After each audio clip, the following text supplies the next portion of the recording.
Hello, it's Alfred's Basic Adult Piano Course, Lesson Book Level 1. This is Lesson 9, page 14, Melodic Intervals. So an interval is the distance between tones or notes, or you could say keys on the keyboard, called seconds, thirds, fourths, fifths, etc. So for example, from C to D, that's a second. So whatever pitch you start on, in this case C, that you would count as 1. And the next note up you count as 2. So from C to D is the interval of a second. Now the interval of a third would be from C to E. So you count up 3. 1, 2, 3. And a fourth would be C to F. 1, 2, 3, 4. And the fifth, C to G. 1, 2, 3, 4, 5. So whenever you count intervals, measuring intervals, remember your starting note is always going to be 1. Don't forget that. Melodic intervals, when you play the notes separately or sing the notes separately, like I just did, that's called melodic intervals. So think of a melody. A melody is the tune of a piece. Often the melody is what is sung. So if you think of a singer singing a melody, they can only sing one note at a time. So a melodic interval is one note at a time. Again, the distance from one note to the next. So at the top here, it says play these melodic seconds and thirds. Listen to the sound of each interval. So we're going to start in the treble clef in the right hand. We're going to play just these first two measures, focusing on them. So we've got C to D, which is a second, and C to E, which is a third.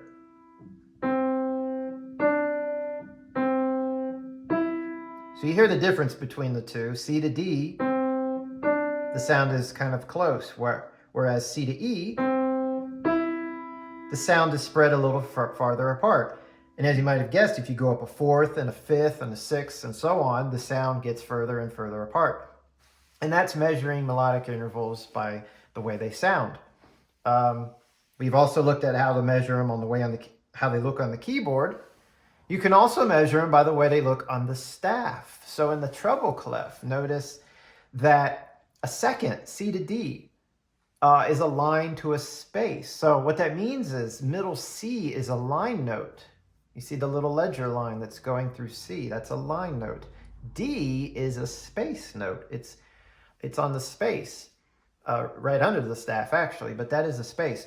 So seconds move from line to space on the staff, or from space to line.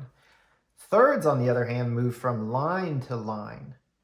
So middle C again is a line note, and E is also a line note. So thirds are always line to line.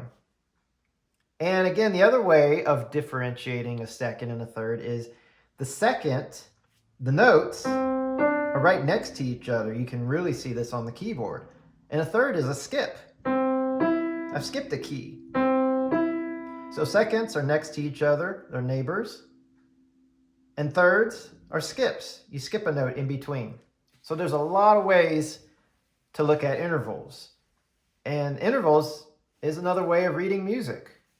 So if I knew the first pitch there was middle C, but I forgot the next pitch was D, well, I can also measure it. I can see D is a second higher from C. So if I'm on middle C and I play a second higher on the keyboard, I'll play the correct key, which is D. So sometimes just reading music based off of intervals, again, is another way of reading sheet music. And actually, we'll take a look at that in just a little bit further down on this page. So before we look at the bass clef intervals here at the top, let's play through the first two lines of just the right hand. Excuse me, the first two measures of just the right hand. So as we play those, let's not forget that these are quarter notes, so we want a nice steady tempo, 4 beats per measure.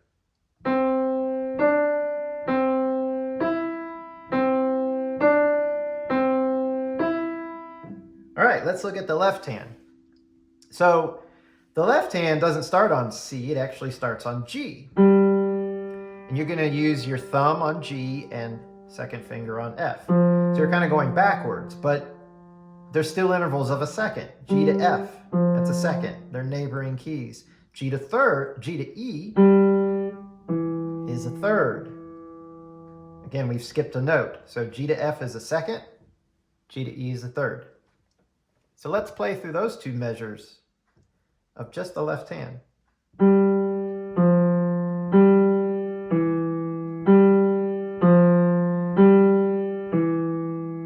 All right, let's put it all together now. Right hand followed by the left hand.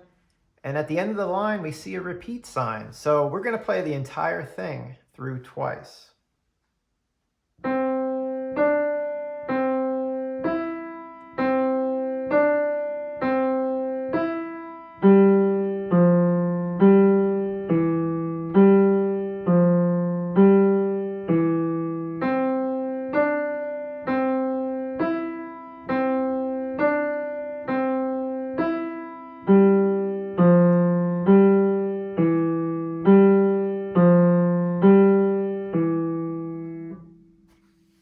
All right, let's look at the middle of the page. Clair de la Lune, 4 measures from that tune. It says here, the following excerpts contain only repeated notes and melodic seconds and thirds. So if we go through Clair de la Lune before we even play it and analyze the music, the sheet music, the notation, just by intervals, let's not even read the letter names of these notes. Let's look at just the intervals. So they do give us middle C, but notice how they take away the letters. So they really want us to focus on intervals a little bit in this lesson. So you obviously have middle C 3 times. That's a repeated note. And on beat 4, in the first measure, we go up a second. And that's a D. When we go into the second measure, we go up another second to E. So from D to E is a second, neighboring notes. The second note in the second measure is back down to D. So now we've gone from E to D. We've gone down a second. From there into the third measure, down another second. We've started at D at the end of the second measure. We've gone down a second now to C in the third measure. From there we go up a third. Notice line note to line note, that's a third. So C to E, that's a third, we skip D. From that E on beat 2, we go down a second to arrive to D on beat 3. That note repeats itself on beat 4, and finally down a second. On the last measure, we land on middle C. So those are the intervals.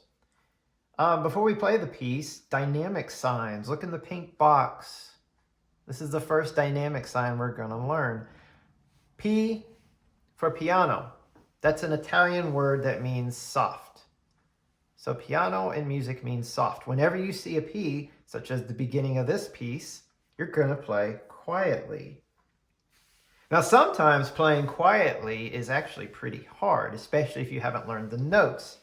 So it might be beneficial to play loud first, just get the notes under your fingers, feel really confident about the keys. And when you feel good about those 4 keys, then, go soft. Now that I've learned the notes, it's easier to pull back and play softer. But what I'm going to do right now is play A Clair de la Lune for you very slowly, and I will play it quietly.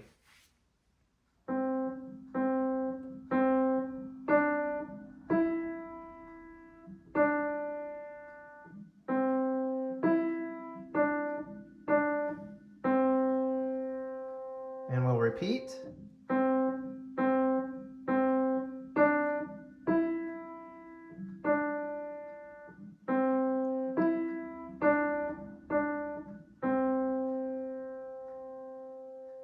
So get really good, really comfortable with this piece before moving down to the bottom, Tisket Tasket. And of course, when you play A Clair de la Lune, don't forget steady beat and keep those rhythms in mind, the half notes in the second measure and the full whole note in the last measure. The last piece at the bottom, Tisket Tasket. All of this is going to be in the bass clef, the left hand. And we have another dynamic sign, mezzo forte, MF at the beginning, which means moderately loud. So obviously louder than piano, but not too loud. Probably average volume, actually. When you sit down and just play at the piano without really thinking about it, that's probably a mezzo forte. Now, I'm not going to go through both lines of the music with the intervals, but just look at the first two measures. So your starting note is G, the thumb on G. And notice G's a space note. And your next note down from that is a space note. So we've learned a space to a space is a third. So without even knowing that that next note is E, if you start on G and skip down a third, you're going to hit that correct note. And notice the next note is up a second. So without even realizing, oh, that's F, I've hit the right note.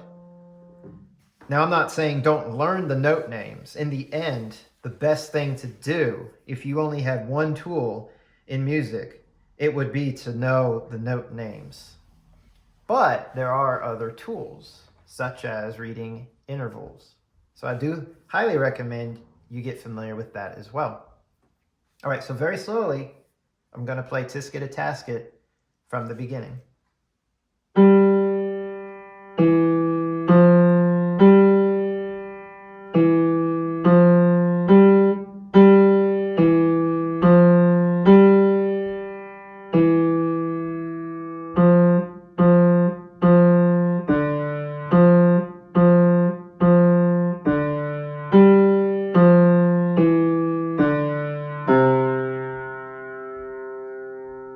So just some tips that'll help learning this a little bit easier. So the entire first line, when I played through it, I noticed I only used these three fingers, 1, 2, and 3. There is no fourth finger and there is no fifth finger to be used on the first line because the only notes on the first line are G, F, and E. So a little bit of process of elimination. You won't need the fourth or fifth finger on that first line. Now look at the first two measures of the bottom line. That is a repeating pattern. The same thing twice, same rhythm, same notes, and the notes are only F, second finger, and D, fourth finger. And then your last two measures are simply G straight down to C. So I kind of look at that piece in those three sections. And by sectioning it off like that, I think it allows us to organize things a little more and lets us know what we're going to use and what we're not going to use. So I hope that makes sense for you. And as soon as you feel comfortable with this page, you'll be ready for the next lesson, which is going to deal with harmonic intervals.